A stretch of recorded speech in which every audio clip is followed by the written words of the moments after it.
Hey, welcome to another Q&A. The first question today is an easy one. Why did I use the nickname Timmer? Well, that's really simple. It's my nickname in real life. It's actually an abbreviation of my real last name, so it was easy to decide. One thing that did surprise me is that nobody has ever mentioned that it rhymes with Rimmer from Red Dwarf. A second question, what did I think of the live-action G.I. Joe movies? Well, I liked them. I liked them both. Though I prefer Retaliation to The Rise of Cobra, simply because, well, Cobra Commander actually looked like Cobra Commander, and it felt more like a real G.I. Joe movie. The first one felt less like a G.I. Joe movie to me, though I still enjoyed it.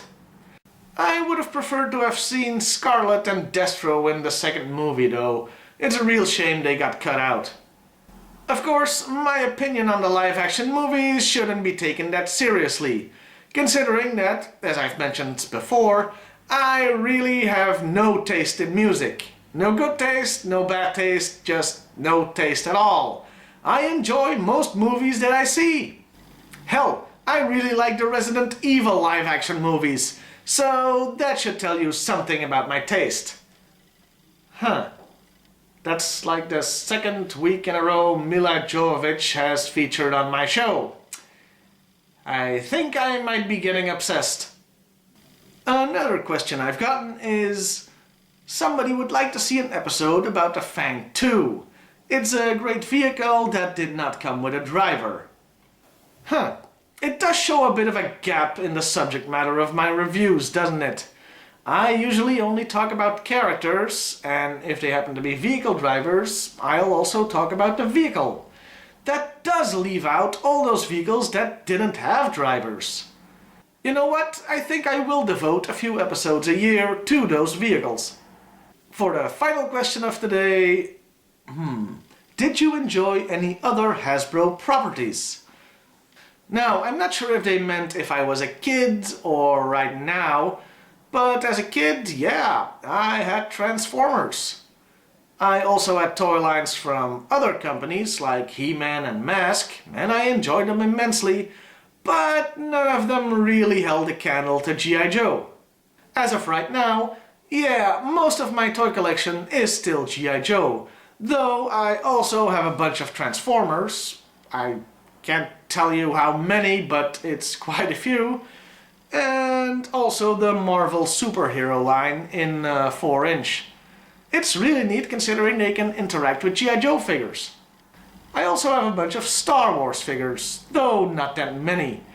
As a kid, I wasn't into Star Wars toys because they lacked the articulation that G.I. Joe figures had, and at the time that was important for me. Nowadays it doesn't bother me that much, though I am still kinda sad that they went with limited articulation on the new The Force Awakens figures and the Rebels action figures. Speaking of articulation, that brings me to today's rant. Yeah, I decided that I'd add something to the end of the Q&A anytime I felt like talking about something that came up during the week. In this case, I went out and got me one of the Batman vs Superman toys. Armored Batman. Now, this is not a toy review, it's just a brief thing I want to point out.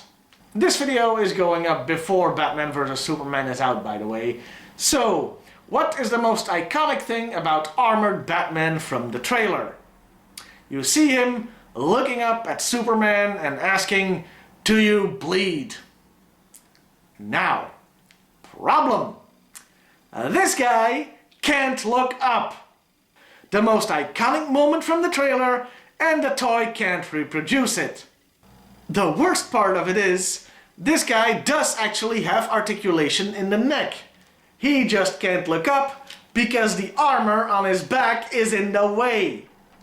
Way to screw that one up. Well, that's about it for this week. Remember, you can always leave new questions in the comments and I'll get to them eventually. Next week there's a new review, and a week thereafter another Q&A. Well, see you later, everybody.